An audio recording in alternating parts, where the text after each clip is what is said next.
তোমার বিবেকে কি বলে? আমার বিবেকে কয় আমারে উনি সরাইবেন, আমি তোমার বিবেকে কি বলে? এই আমরা সিরিয়াল ধরে আমার তুমি আইলো হয়ে যাবে গা। ওইখানে তো পুলিশ ঢুকতে দেয় না, আমাকে ঢুকতে দিচ্ছে। এর লেগে পুলিশ ঢুকতে দেয় নাই। আমার সামনে তো শত শত বাইক ঢুকতে দিল। সবাই বেলাইনে ঢুকছে। সবাই বেলাইনে ভুল ঢুকছে। স্বীকার করছি যে আমরা লাইন ছাড়াই হ্যাঁ, কেন লাইন ছাড়া ভাঙিয়ে দিবি। তো পাও বাইকেই তো ঢুকবো তোর। এই মেয়ে কেন লাইন ছাড়া যান? ঠিক আমার এই লোকটা ফরমেট থেকে গাড়ি ঢাকাতে যাচ্ছে। পা ভাঙবেন না, সবাই সবার পা ভাঙবো, সবার পা ভাঙবো। সবার তো বাংলা আমার সবারটাই ভাঙবে মিয়া। আমি তো বলছি যে সবার তো বাংলা আমার আমারটা ভাঙবে। আপনার টাকা ভাঙবে কেন? আপনি কেন? আপনি আগে বলেন। সিরিয়ালে যাচ্ছে, আপনি সিরিয়ালে আগে বলেন। আমি সিরিয়ালে যাচ্ছি, আপনি কেন এদিকে? আপনি না থাকলে লাগবে, আপনি হাতে লাগবে।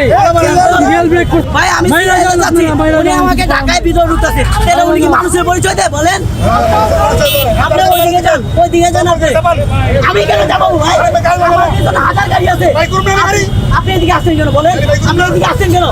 কেন আসছেন আপনি? সিরিয়াল কে যা? ইয়াদব। আপনি যান, ওইদিকে যান ভাই, ওইদিকে যান। ফাউল ক্যাডারে মানুষ জানে, জনগণ জানে ফাউল ক্যাডার। সিরিয়াল ক্যাডার আছে জানে ভাই। আপনি বোঝেন না লাইন কিভাবে হয়? তাহলে উল্টাপাল্টা আপনি আসছেন কেন? পেছান, পেছাই যান। হাত ছাড়ে দিয়ে কথা বলতেছি। 2 ঘন্টা ধরে সিরিয়াল তো আপনি কেন লাইনটা ইয়ে করলেন কেন? আপনি নিজের জায়গা থেকে ঠিক করতেন আপনি। 4টে পাম্প করছি, এই একটা খোলা পাইছি। সবগুলো পাম্প বন্ধ, পর্যাপ্ত তেল আছে, তারপরেও পাম্প দিছে বন্ধ করে, তাহলে একটার উপরে চাপ পড়ছে না। আর এই জায়গায় 2 লিটারের বেশি, 200 টাকার বেশি তেল দিতেছে না। এগুলো তেল রাইকা হাইরে বন্ধ করে দিয়ে সিন্ডিকেট করার জন্য এরকম করতেছে। এ উচিত করে ইমিডিয়েটলি এ করে লাইসেন্স বন্ধ করে দেওয়া দরকার, পাম্পগুলি বন্ধ করে দরকার আজীবনের জন্য। দেখতেছেন তো ভাই, মারামারি করতেছে। এই অস্থিরতা না এটা। অনেকগুলো পাম্প অফ না এখনো।